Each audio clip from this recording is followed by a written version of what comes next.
Good morning, good morning. Good morning. It's another week and another great opportunity to go live and have the Leadership Edge present at the Executive Roundtables, another really hot topic and great conversation. Larae, we are obviously building the momentum here and having opportunity to also address why the Leadership Edge is so important and what stands for it. And really acronym of EDGE is that amazing empathy, diversity, growth, and excellence that we need in order to really, really thrive and be successful, right? But we have also really hot topic this morning. And before we jump into that, I would love to just a quick introduction here so you can hear from who Larae is and a little bit about her background. So Larae, do you mind just quickly introducing yourself? Absolutely. Yes, my name is Larae Kwai, and I'm the founder of the Mental Toughness Center. I spent almost 25 years as an FBI agent, primarily working counterintelligence and espionage investigations out of San Francisco. I always tell people and remind them I was born and raised on a cattle ranch, a remote cattle ranch in the middle of Wyoming. So I grew up a little full of spunk and grit. It's the only way I could survive in that environment. So I guess I took those qualities with me into my professional life. And then when I retired from the FBI, I actually wrote a book called Secrets of a Strong Mind, and basically recounting my time on the ranch and in the FBI. So that sort of brings you up to date. Fantastic, and thank you for sharing that, Larae. So, a great, excellent background, and just a quick little bit about me. Someone who grew up back in Europe, transplanted to US.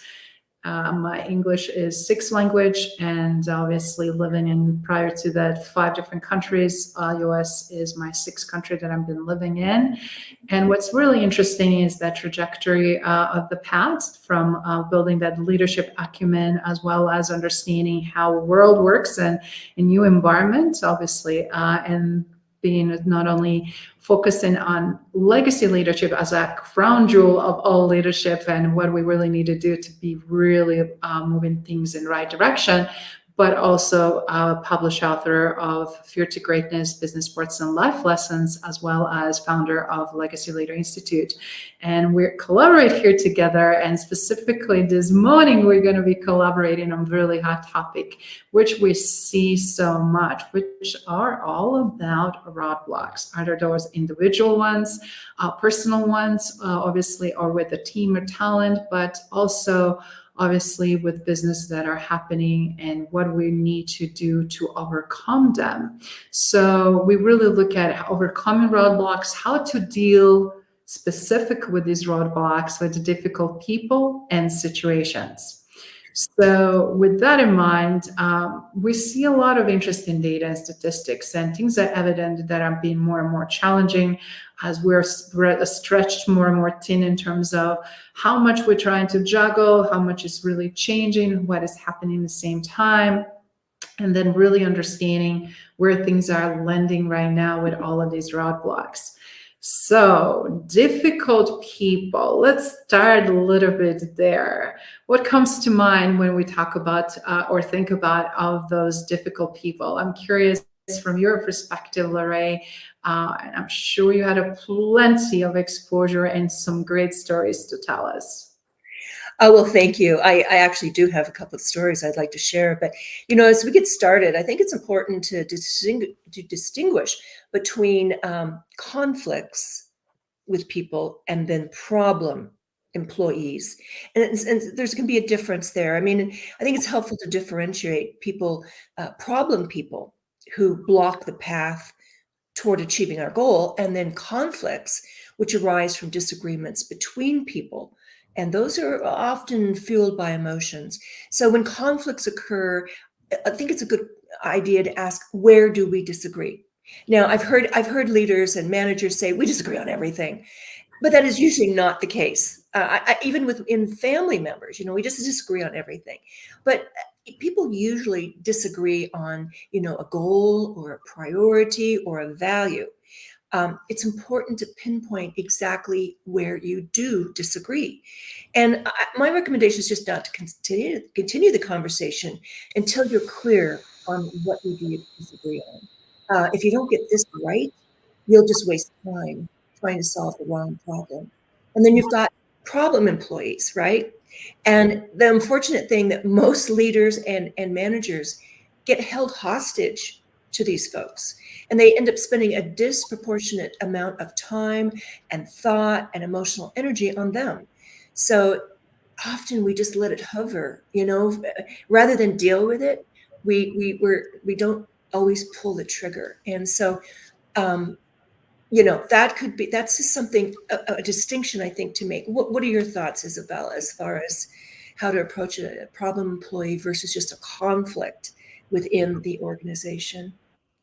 That's a great question, because right now, first of all, what do we consider as a problem, right? Because first of all, stepping back, it is, what is the problem? Are we looking at the situation, or we're looking at the individual? And then what that means is, somebody problem just because they're differentiating in their opinion or style or how they communicate? Or is it truly actual problem that is being brought to attention, so that we're tackling and trying to resolve? And a lot of times we run into two things, right? It's like, well, we're finding a lot of challenges just because things we're not comfortable with, or we don't like to do, or we are not feeling very strongly about certain aspects of it. But then also we have these difficult individuals, right, that are just not as easy to work with, right? They may not fit in the mold, or that we don't feel like we don't feel confident and competent working effectively with them. So I kind of tackle this from two different perspectives, like from behavioral standpoint, right? It's like, what do I see as an obstacle to me in order to do my job, in order to do very well? Do I have all what I needed from either individual or overall team? And if I don't, well, how do I communicate to ask to receive what I need to receive? And then from another perspective is a challenge or issue being brought up by somebody else. And often we get that as well. We're having X, Y, and Z going on, and then all of a sudden it's becoming everybody's issue, right? And it's, instead of looking who created the problem, why we're having the problem, we need to also look at how can we solve it. And a lot of times we find very different disagreements also, or perspectives on which approach we should go for. Some of them are very explosive, reactive. I'm sure you've seen that as well. And some of them are more opportunity for us to really pause and assess, and also interject with proper questions, and also address in a ways that we really can scope and discover more, and then come up with a better solution. And one of the biggest, obviously, obstacles right now that we're seeing is that a lot of these strategies and tools and techniques in real life not always work, because not everybody have the same level of understanding, and they cannot really deeply engage in that. Well, I have to say, you said, I bet you've seen some examples of this. And yes, I have. I'm going to share one with you. One of my investigations in San Francisco targeted a foreign spy who hated the United States. And I'll just call him Agent X. Silicon Valley was a hotbed of foreign spies trying to steal classified and proprietary information. I called him in true name, introduced myself, and he agreed to meet me for lunch. Agent X, because my job was basically to determine if he was recruitable, and if not, how could I neutralize him? Not the James Bond type of neutralization, but just simply make it hard to do his job, right? So Agent X began our conversation with charges that, capitalism leads to poor moral values, and that Americans were too stupid to recognize a better way of life, which for him was communism. And he said more than once that he supported the 9/11 terrorists. And I was angry. I knew this conversation would just continue in a downward spiral unless I got a handle on how to respond to this guy. Yes, Agent X was a bigoted jerk, but I still needed to find a way to connect with him. I couldn't just write him off. He was here to do harm to the United States. My job was to prevent him from doing that. So it wasn't a matter of just giving up and walking away. So instead of arguing with Agent X, I asked him questions about the reasons for his beliefs because I wanted to understand what made him tick at a deeper level. And I used curiosity. You just sort of mentioned it and alluded to it, Izabela. I used curiosity to bring out further conversation on why he believed what he did.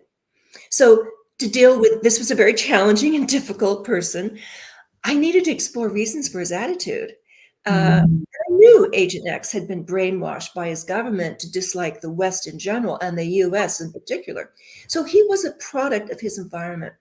And just as we come, and we met a couple of times, more than once, I think maybe 3 times. Each time we got a little bit deeper into where these stereotypes came from, or where do these ideas come from. And it turned out that many of the stereotypes he had about American culture came from reality TV shows.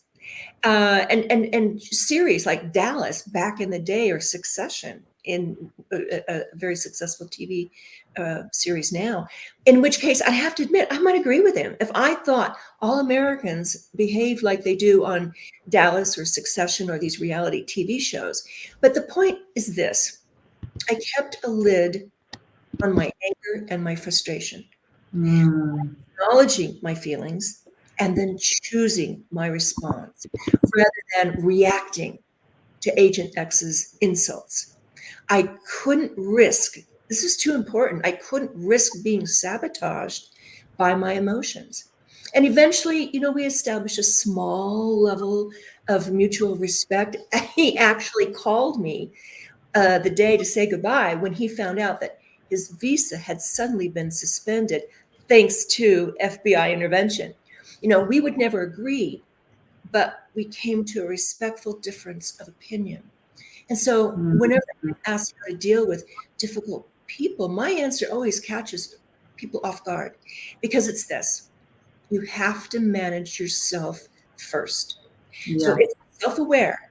We can be in control because we now have the power to choose how we react to our emotions and the situation that created it.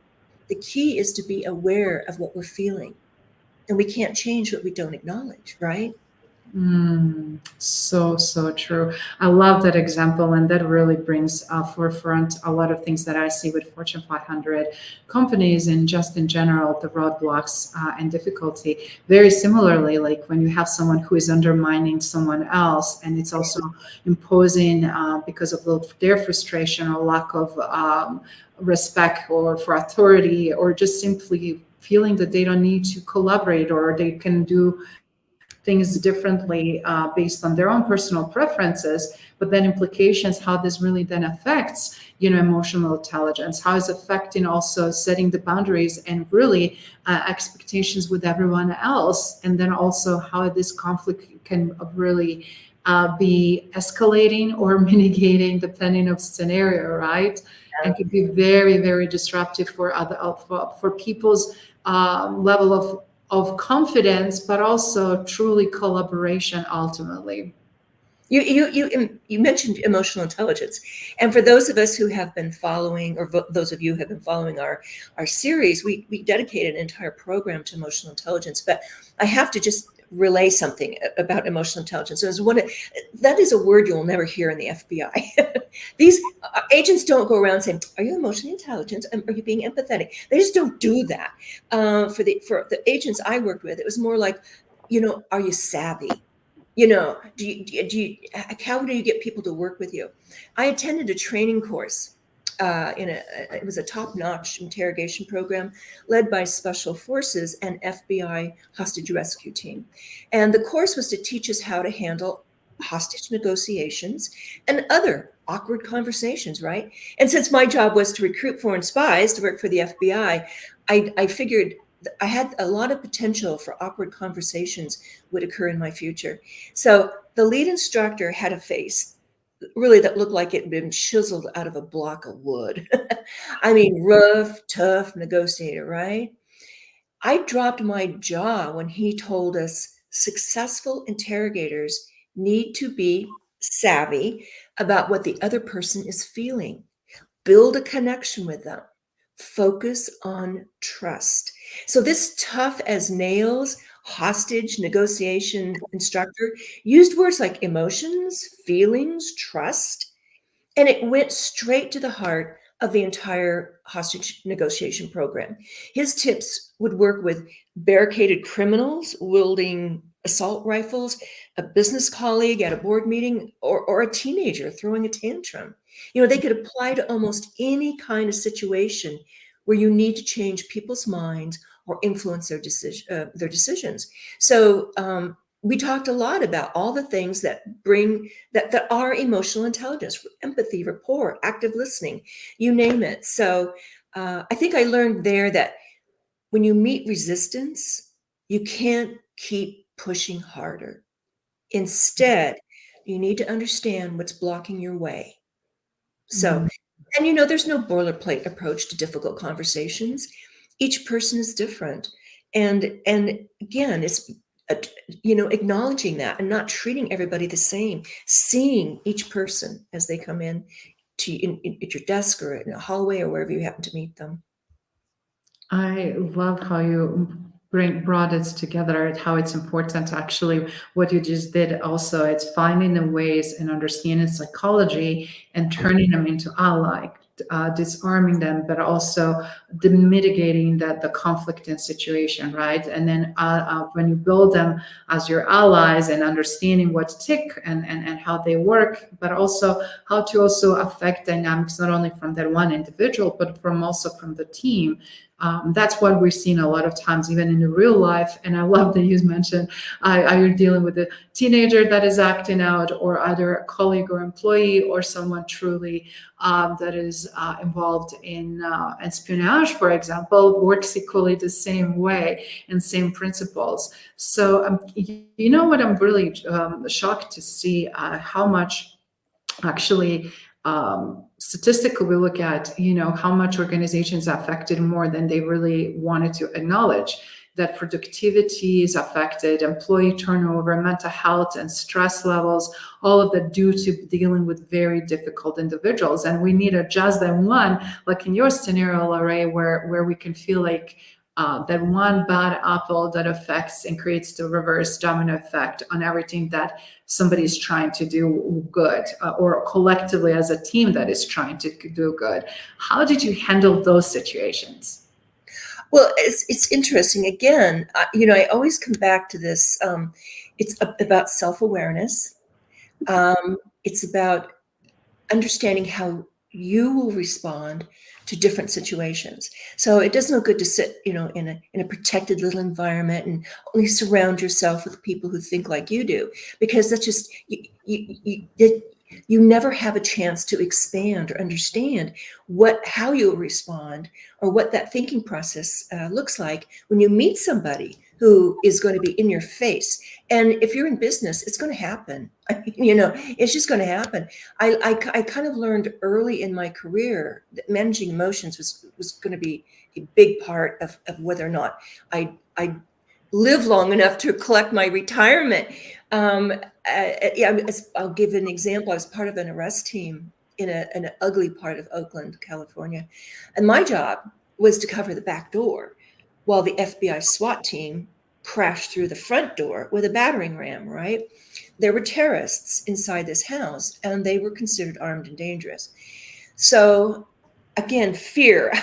Fear. I'm just like, was the emotion. It just, my hand was shaking like this. I couldn't hit the side of a barn if at this rate, and I knew I had to get my emotions under control, because no one wants to admit they're a wimp when they're faced with a crisis situation, right?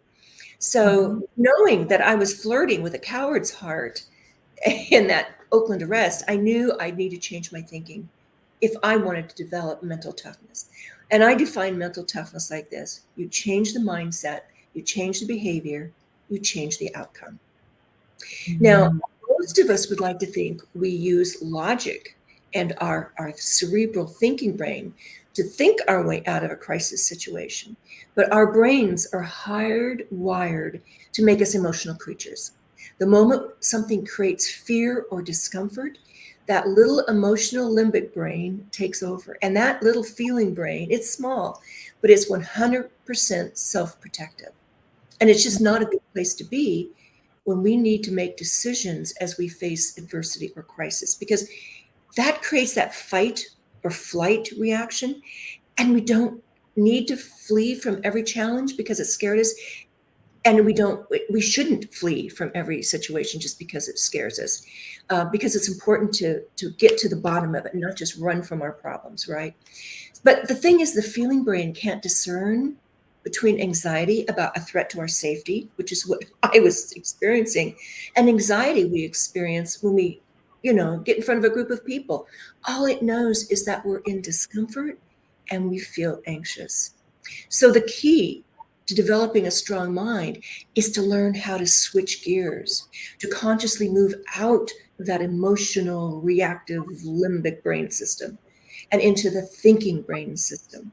And that's when we face adversity and obstacles, it's really important for those two brains to get together, because as an inconvenient as this may seem, it's important to understand that the emotional brain will never respond to words. It will only respond to feelings. So until the thinking brain realizes that logic and numbers won't impress the emotional brain, the two will never agree on anything, right? So during that Oakland arrest, I needed to get the thinking brain to take over, right? I needed to give my emotional brain assurances. And first of all, I'd fired over 3,000 rounds during firearms training at the FBI Academy, so I knew how to handle a gun. Second, I had on a bulletproof vest. And third, I was surrounded by highly skilled FBI snipers. So my hands were still sweating a bit, but my breathing calmed down when I was able to kind of just put these things into focus. And I talk about focus. Then my hands was no longer shaking, so I could actually look down to my sights on my gun. My emotions were no longer in control. I could think about how to respond if one of the suspects came out the back door with a gun. I heard a scuffle, shouting, and then the back door opened. But I was calm, and I was prepared to fire a round if needed. But at that point, one of my colleagues stepped out of the door and gave me the okay sign that the suspects were in custody. So, I mean, a lot of things could have gone wrong there if I hadn't been able to just get my emotions under control. I could have shot at the first thing that came through the door, which would have been my colleague. But the thinking brain will never win a fight with the emotional one. And then it won't win. So it's always essential to get the two brains talking to one another. I always say the emotional limbic system may be the one in the driver's seat, but it's the thinking brain that has the map, right? So the two brains need to talk together. Especially when we're talking about difficult and challenging people or situations. I love that. And I love how you explain that, to connect the dots, to put things in perspective, specifically as I in college journey from fear to greatness, right? It's like you're great at this. You know what you know, you're prepared, you're trained. And it's always different, because every scenario when you're on the field and putting your life in danger, it's also assessing where the danger is coming from, and then also where the fear is coming from. And is the fear obviously something that you can control and manage? And then if you can't, the fear is going to always overtake, and that's where we stumble, that's where we make mistakes. And some of these mistakes can be cardinal mistakes, right? On the flip side, even though you're still aware of the danger and rationalize that you're protected, do you have a team, do you have a support beside the training knowledge and all of that? It's just the question again, how do we self-regulate and how we emotionally are equipped to deal with this?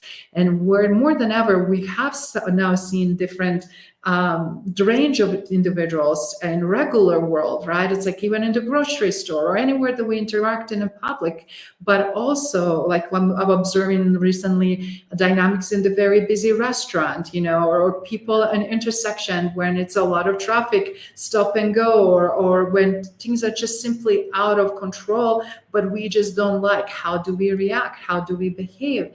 But also, how do we really behave when things are not going our own way? And I'm seeing, obviously, a lot of that challenging, difficult personalities coming out. And as a result, we see very difficult shifts, like even from assessments that right now, for example, employees experience and conflicts resulting so directly their productivity and their level of engagement or lack of, right? Also, how they really do interact with each other and how things can escalate, the risk side of it, right? But also how quickly people will come to the threshold that it will say, I can't deal with this and just quit and leave. And then we're also seeing unprecedented level of that mental health stress and also mental health issues that are really affecting, obviously, so many companies. And it's a reason why we're seeing also very symptomatic problems, which is over $300 billion annually being attributed based on the American Institute of Stress in their reports across the companies, the cost related just to mental health and stress issues. So question is now when we look at this, how do we tackle that, right? How do we also look at some really tangible steps and things that really help us in that process? And what did you find to be very useful for you when it's not necessarily as dire situation, but when you really wanted to help and support others to be more balanced and more grounded? Well, Izabela, you bring up a really important point, I think, with that question you asked, because it is all about getting outside of yourself. What's right for me? How can I, cling to everything I have? And that's never going to be a winning situation. We're in a difficult situation, dealing with difficult or challenging people. I think Agent X was an example of where it was never going to really be good for me. But I needed to understand him well enough. In other words, I had to get out of my own way and spend enough time to actually understand what made him tick. So I think one of my first suggestions would be to examine yourself first. You will always hear me say self-awareness is the key to whatever is going on. If you want to be mentally tough, you need to be self-aware. So, and I tell you something, this is generally the most difficult, but also the most important step of any problem. Check yourself and ask how you might be contributing to the issue at hand. So, I mean, that's a blow to our ego. But is the problem the other person's actions or your reaction?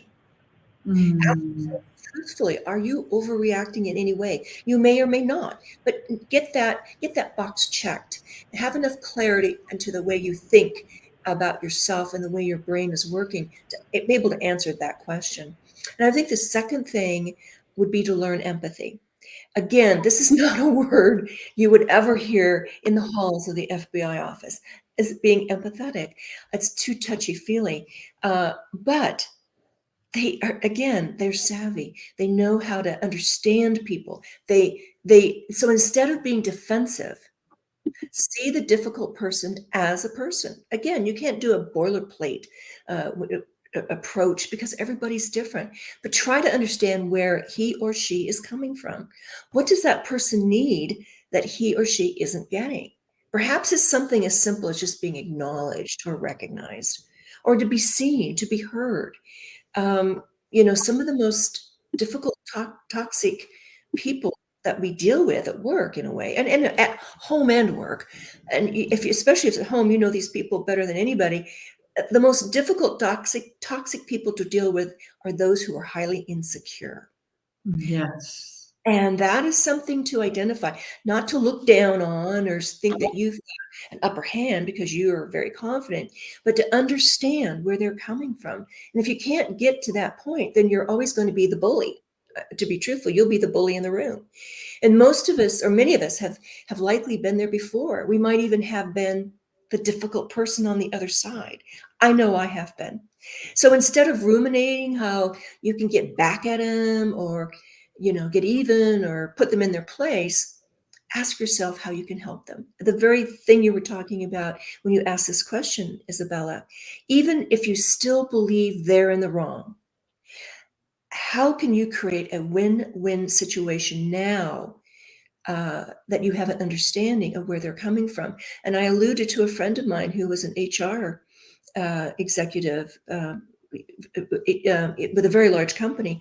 And I mean, when she went in, they had to let go a lot of people. And so bringing them in and looking them in the eye, we can get into some body language too, but understanding who they are, and see them as an individual, listen to what they have to say. Instead of talking, listen and ask questions, be curious. It makes them feel heard. Now, whether they're right or wrong, that's not the point here right now. It's understanding the situation, including that tough employee's point of view. A difficult employee can start acting very differently once they feel heard. I think those are the two biggest, and to give them feedback, give them behavioral feedback, be honest. Giving feedback can be tough and it can be uncomfortable, but great managers learn how to do it well. And that's what separates those who are sort of mediocre from those who are exceptional. I love what you just said, and it really ties to my 3 proven steps of feedback framework, actually, for the strategies for today, for 2024, because obviously we need to really look at what we're dealing with and why is maybe slightly different from previous years, just again from the magnitude, but people are people, right? And then when we see their behavior being taxied on and where they have lack of patience or lack of understanding, I love that, again, emphasis on the listening. It's so crucial. But what I also find, as you mentioned, I feel like the step one that it's been effective for me was observation, right? It's like just observing, just look at things, like indicate the tonality, the dynamics, the speed, the group, just like specifically when you're dealing with a group, when you're in a group setting versus individual setting, because always it's easier to do that one-on-one, but when it's a group setting, it's a very different dynamics there, right? And then also it's like explaining what I'm noticing. I noticed that, during this situation or during this meeting, this is what I see it's happening. What do you guys think about that? And acknowledging this, and truly also addressing them, because a lot of times we see all the time, I'm sure experience plethora of that, when we also want to give a feedback or want to receive the feedback, and it's like, is it really well done? And could be done better, right? Because it also affects people's emotions, and some things that can be really detrimental, can they really overcome the way it's also delivered, right? And then what type of impact we want to create. I find also, Larae, in this scenario, specifically when dealing with dynamics, when we have completely different, obviously, interests or competing prioritization or whatnot, but also different personalities. Question to me is, as a second step, is like, what impact do we want to create now together? Maybe my impact versus yours doesn't align, but it doesn't mean that we cannot look at from multiple different perspectives, right? And then how this is going to serve us in the long run based on what we're trying to accomplish. Like in your scenario, what if you acted out differently with that personality, with a individual that you were dealing with?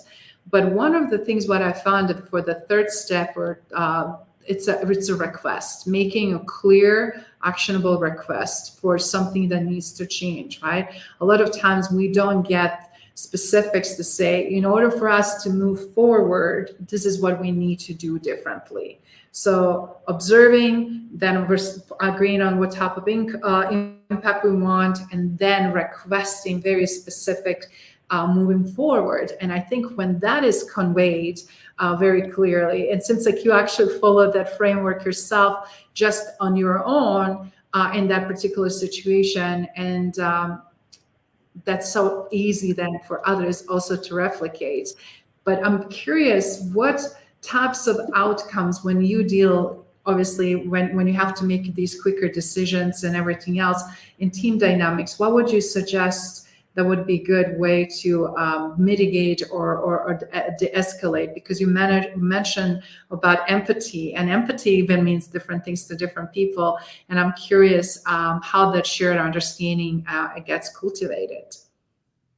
Oh, well, you know what? Again, communication. And it's having, and I'll go back, having a clear idea of the message you want to convey rather than a bunch of muddled things up here. Prioritize the message you want to get out. What is the most important thing? Uh, I always, when I was in a kind of a hostile situation or conversation, my goal was this, simply to get a second meeting.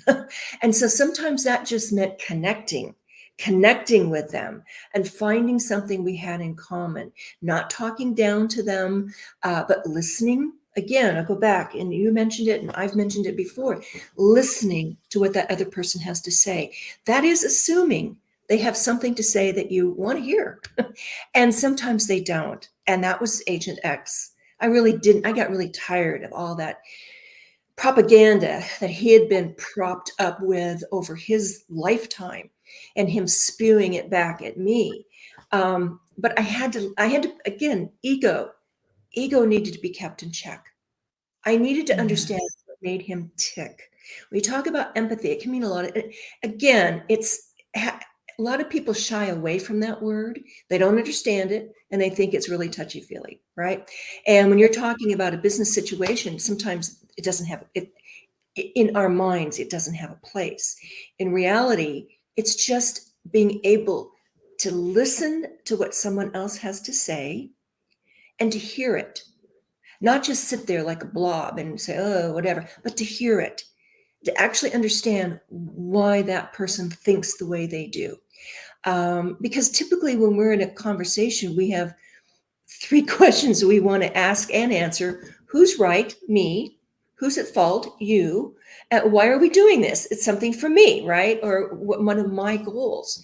And so when a party to a conversation is thinking this way, there's like zero chance it's going to go well.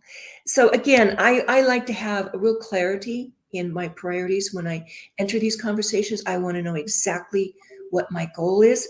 Up here, I want to understand that, and then maybe second and third, and till you work your way down.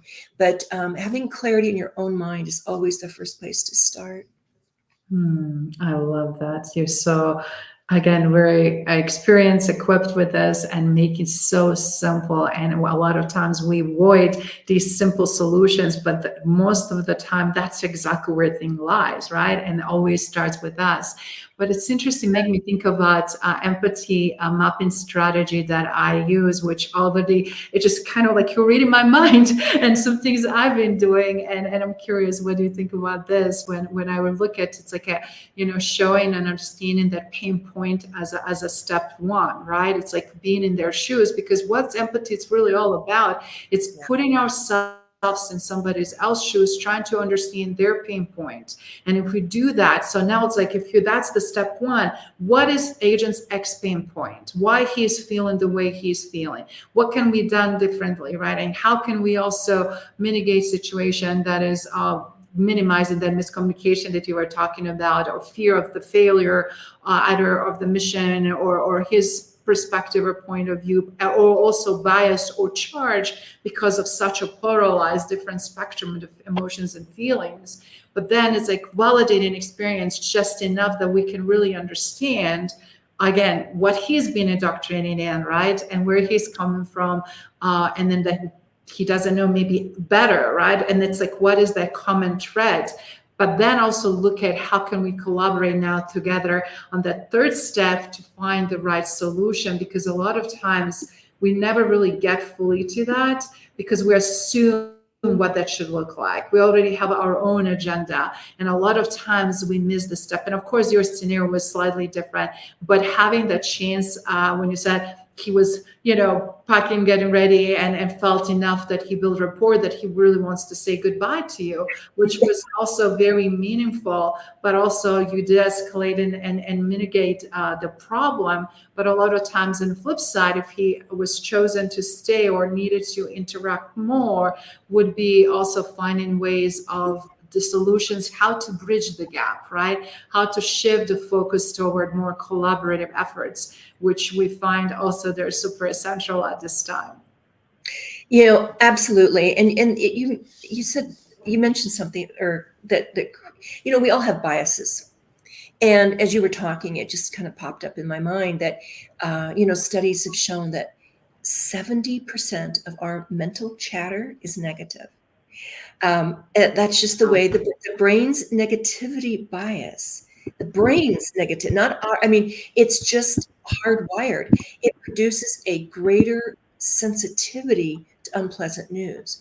So the bias is so automatic that it can be detected at the earliest stages when the brain processes information.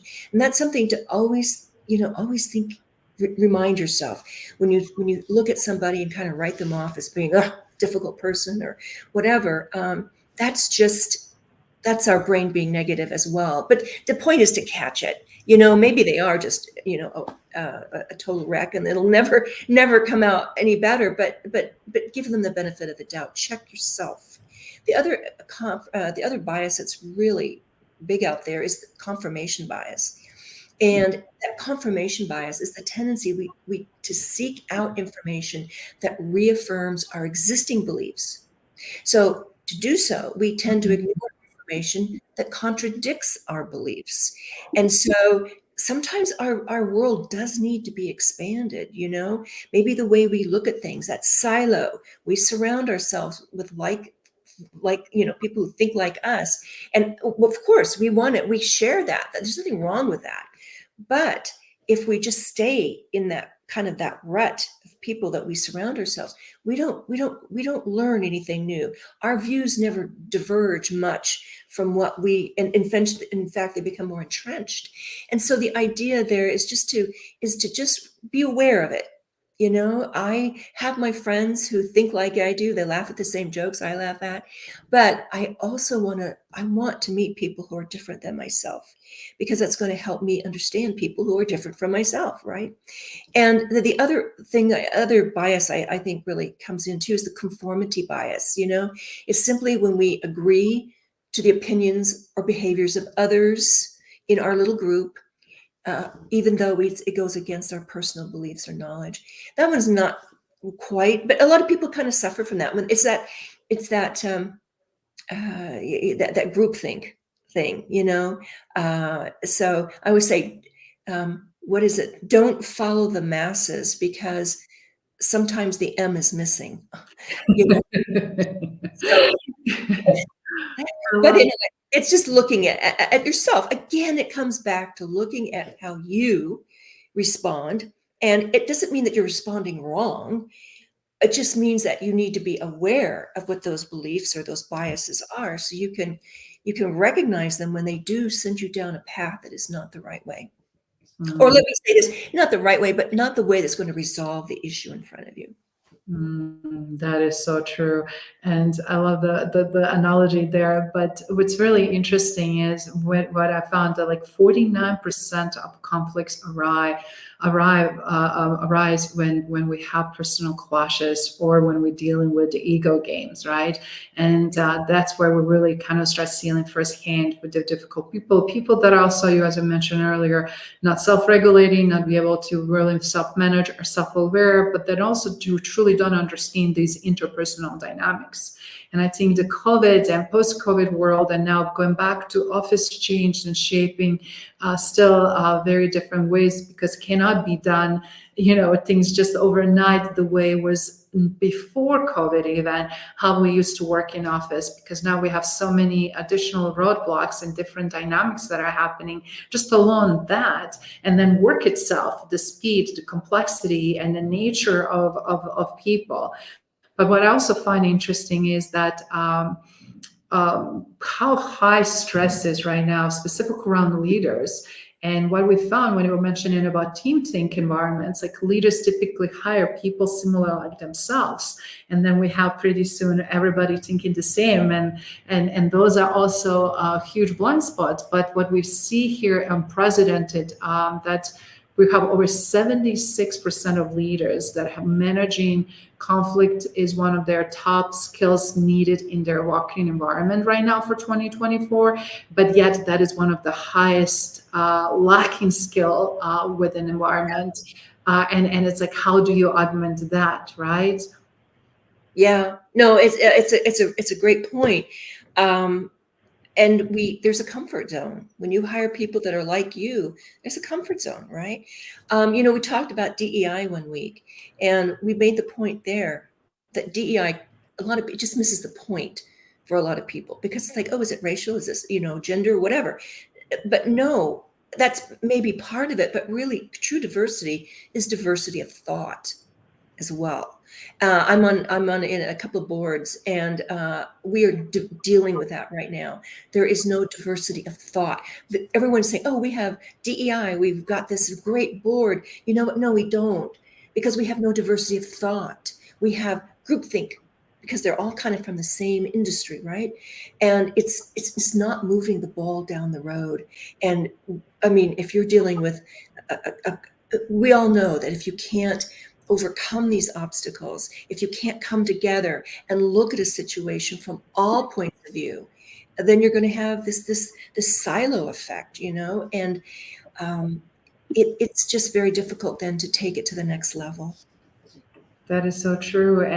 And I was recently also sharing how often, and it's great you have that insight and awareness, but it's also very interesting to see how actually many leaders truly don't, and how as a result, employees are left in the dark because they're trying to connect the dots, they're trying to figure out different paths, because obviously something has to change. And a lot of cultures don't have environmentally allowing experimentation or even trial and error so they can tweak and figure it out. And as a result, people don't try. And as a result, you never uncover their capabilities and also skill sets that they have, or how things could be different and definitely better.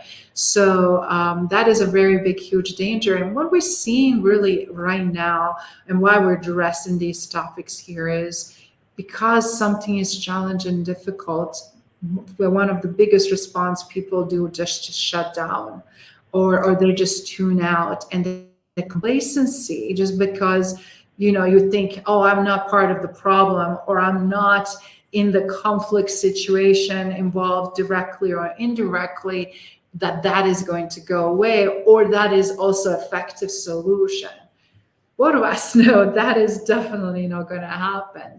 And how actually, on contrary, is so important to find the ways, as you mentioned earlier, about finding the dialogue and having that conversation that is so needed. Well, you're right. And I think you mentioned that a lot of leaders feel that, that this is an area that they need work on. What they really need is work on how to have a conversation. And get out of themselves, and I was part of it was a training exercise, one of those things, but it was they had a lot of different people. I mean, from college students to older people. I mean, it was just a collection of people there from many different backgrounds, and our job was to develop rapport with them. We had 5 minutes to develop rapport with these total strangers and develop, this sort of communication, this connection. And it so happened that the guy that I was sort of assigned, or whatever, that I was to develop rapport with, was a young college kid. And he was so hungover from that night before. And I mean, it was just trying his hardest, and I'm just going, oh, and and it took a lot, because we had nothing in common, at least on the surface, and I got a little judgy, thinking, here we are, you're showing up with a hangover, and he was just dressed in grunge, and that was fine. But, it all impacts. That information informs this brain and what category to put him in, right? And so I'm standing there trying to figure out, and we turned out we finally had a connection to music, believe it or not, and movies, because I, desperate, what do you do in your spare time, whatever. But once we finally realized that we liked 70s type, this is a kid, he likes 70s music, I'm going, oh my God, I do too, 70s and 80s, right? And so that sort of opened the door. That didn't really go that far, but then we started talking about movies, and then what our favorite movies were, and what we liked about the characters in the movies. And so we were able to, find this connection of something we had in common. And that's where it starts. You don't have to be best friends. You know, you don't have to have a cheerleader after this conversation. All you need to do is connect with that person and listen to what they have to say. I love that example, and so beautiful, because right now, just because it's somebody so different and opposite from us, if we asking right question or just leaving that open-ended question, and as I said, listening can really make a huge shift. So when we really look at to kind of what we shared, and to recap, obviously the path to deal with a difficult situation also starts always with us. That's going to never go away. And if we're doing first to assess others versus our role in it or lack of it, we then will never really evolve, and it's going to always be reactive instead of proactive. And Well, it that's takes also work, Izabela. It takes work. I mean, on us, the onus is on us, and it takes work. And it's hard because we have to put the ego to the side. Like you mentioned earlier, the ego has to go away, and it takes work. Believe me, that kid and I worked to find something in common. That was our assignment. But anyway, I'm sorry I interrupted you, but when you were talking about it's so difficult because it takes work. But that is also proof that you can connect with everyone, and we are able to do that if we also step away from our own biases and thinking, and explore things differently. But when we're already in difficult, challenging situation, and sometimes when that situation is going to quickly escalate, we also have to be very prepared, not only in our tone and choice of words and then style of communication, but opportunity to continue to assess and assess situation.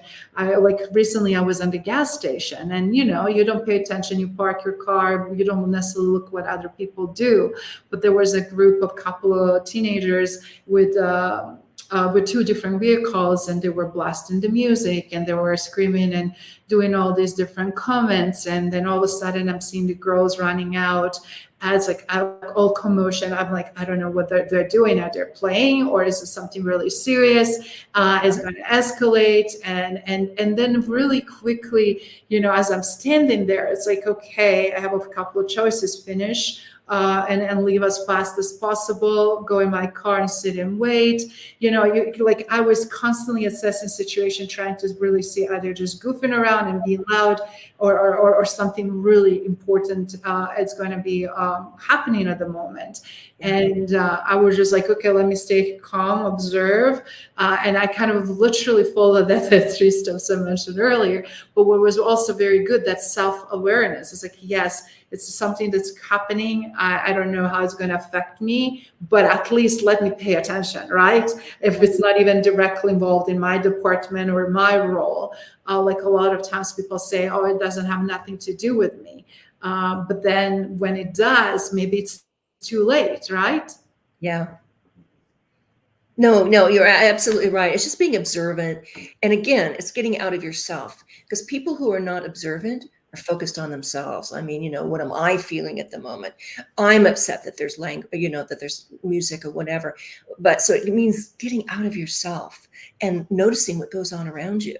And so again, being aware of others, being aware of yourself, it's always the first place to start. I love body language too. I know we didn't really get into it, but our gut reactions, and what you described to me was a sort of a gut reaction. I mean, you see, kids, and you don't know how unruly they're going to be. You don't know what the next thing is going to happen, right? But our gut reactions are genuine. I mean, they really are, and they're considered to be the most honest part of our brain. I mean, and so as a negotiator, or when you're in a difficult or hard situation, the way you come across when you speak, the way you relate to the person becomes really important. I mean, do you look them in the eye or over their shoulder? I was talking to a friend of mine, and she said she taught her little girls that they go to the restaurant, you meet, the server comes up, you look them in the eye, you act like an adult. She said before they could order dessert, they had to tell her the color of the guy's eyes, or their server's eyes, which is brilliant. She taught them at such an early age to pay attention to to the other person, to actually look at them. So, I mean, he may not have, I keep saying that, but the server may not have known, that never gotten anything from it, but they were connecting with him or Mhm. her, them. So, but anyway, I just an example. I interviewed a guy once about his contact with Igor, who was a known intelligence officer, and he admitted they did meet. And but then he immediately touched his mouth like this. I knew he wasn't lying because the FBI surveillance had recorded their meeting, but I also knew he was bothered by the question. So it prompted me to probe further into this situation. But anyway, just paying attention to the other person can really take you a long, long way. It is exactly what you were saying, Izabela. Being aware. Yes, thank you. And with this in mind, obviously getting close to the top of the hour, and I wanted to again recap quickly some of these great strategies that Larae and I shared here today, so that you can take these very solid, actionable steps. And as I mentioned, we have one of the tools that is empathy mapping strategy that I used and leverage very effectively, and I would definitely recommend to others to do. And when you start doing this, you will see how quickly you can drive things forward in the right direction. And it's really just the 3 steps, very simple one. Understand their pain point. If you don't understand others' pain point, right, that's the key stepping stone. And Larae shared great examples with that, but also validate their experience. A lot of times we get dismissed or on autopilot, like you were just mentioning some of the examples, when we just kind of in our own world, an autopilot, we don't really see her or observe, again, changes somebody's posture, emotion as a result of how we behave or how we act or what we are saying. And then we really miss the huge opportunity not only to connect, but truly to be up there for right reasons. And the third one will be obviously the collaboration and finding the collaborative solution, which I find that if you just do these 3 steps, any of these difficult situations can really be augmented in a much better, faster, and more effective way. And lastly, I mentioned also earlier something that we were talking about, which Larae was mentioning. If we want to symptomize it, there will be like, what is the conflict identified, right? Explore options, which is on autopilot for you, Larae, after tremendous training and work in intelligence for decades in such a hardcore situation with espionage, with the people with very foreign, different culture and personalities, but then also on the end, what we do as a third step there is to also decide and then implement. And that decision for you were like split second, right? And implementation right there simultaneously sometimes happening. But that doesn't have to be this long, prolonged process, but can be very quick alternative to negotiating agreements and situation and techniques that you can leverage. Izabela, what you said just reminded me, sometimes just a small tweak. That's all it is. Yeah. A small tweak. It doesn't, I'm all for training, and that's great. I think it's essential. But at the bottom of it is maybe you don't have to change your personality. It's just tweaking ways that you come across or the way you treat other people. I love that. And what's so interesting too is if we are not, like, as adults, we don't see these huge incremental changes, and then we believe that nothing matters, right? Because that's very different. I always joke around. It's like when we're babies, when we're growing, we see growth, we see visually things changing, right? But with adults, there are just very different types of changes, specifically when it's inner change, right? How do you measure your resilience today on the scale 0 to 100, right? Or how do you measure your emotional capacity or situation? It's not always so seen and visible to us, at least, but it is based on how is received from opposite side. Yeah, very true. Very true. Thank you. Absolutely. And in closing remarks, I just want to say again, thank you everyone for watching and listening. And we're going to be sharing some really exciting new topics for the next week. But I also want to make sure that Larae, if you have any additional closing remarks you want to share before we close today's Leadership Edge session and focus on obviously those 5 key elements that stand for empathy, diversity, growth, excellence, and overall, obviously, future-focused leadership. Absolutely. No, I love the topic. Difficult and awkward conversations, particularly in this environment, the political environment. There's just a lot of hostility, and it's hard not to let emotions take over. But we're in the driver's seat once we acknowledge how that emotion is sabotaging us. Now, sometimes they don't, but they can, and left unchecked, emotions can really derail us in a very important time. So my suggestion would be for people to kind of start working on that, identifying what triggers, bring out which emotions. So thank you for the opportunity. Absolutely. And I just want to also thank you, everybody who is watching and listening, being with us. Thank you, Burdella, Cindy, Rafan. We really appreciate your comments and your engagement. And we look forward to seeing you next Saturday, same time and same place. And have a fantastic rest of your weekend. Bye-bye.